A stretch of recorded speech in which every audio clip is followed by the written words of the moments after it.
quels sont vos paysages préférés ou que vous aimeriez préserver? Pour le savoir, Développement Côte-de-Beaupré et la MRC de la Côte-de-Beaupré ont lancé l'événement Paysages en perspective. La population pourra se prononcer sur ce sujet durant toute l'année. Voici ce que nous avons préparé. Donc, on a présenté une belle exposition qui montre les transformations et les interventions qui ont été faites dans toutes les municipalités de la Côte-de-Beaupré.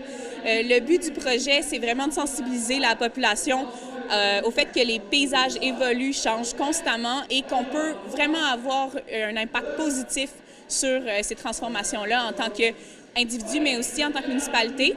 Puis l'objectif de cette exposition-là, c'est d'amener les gens à participer à la consultation publique de la MRC. Donc, la MRC veut savoir qu'est-ce qui est le plus important pour les citoyens qui vivent sur la Côte-de-Beaupré, quels sont les paysages qui méritent d'être sauvés, qu'est-ce qu'on peut faire comme amélioration.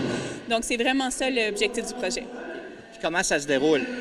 Donc, on a une exposition, on est ici aujourd'hui à Bois-Châtel. Il y a plein d'activités, on présente l'exposition, puis l'exposition va déménager dans toutes les municipalités dans la prochaine année. Donc, on est aujourd'hui à Bois-Châtel, on va faire Château-Richer et l'Ange-Gardien pour les différentes fêtes d'hiver qui s'en viennent. Puis après ça, on continue à l'été pour faire le tour de toutes les villes. Est-ce que les gens votent? Comment ça fonctionne?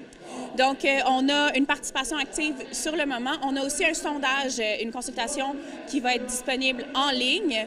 Donc, même les gens qui n'ont pas la possibilité de se déplacer vont pouvoir participer.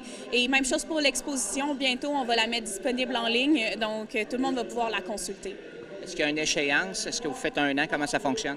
Ça va durer là, toute l'année, toute la prochaine année. Et toute cette information-là va être compilée par la MRC. Et c'est des choses qui vont être utiles pour les développements du plan des paysages dans les futures années.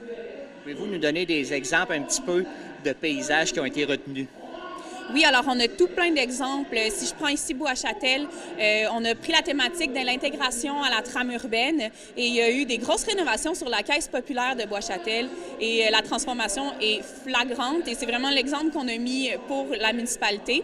Mais ça ne veut pas dire qu'il n'y a pas eu d'autres beaux exemples. Donc, on utilise aussi le principe de montrer ce qui s'est fait ailleurs. Donc, on a aussi mis sur la même affiche Château-Richer avec l'espace Richard Verreau qui a fait un travail exemplaire avec ces bâtiments-là. Donc, on a aussi voulu le souligner.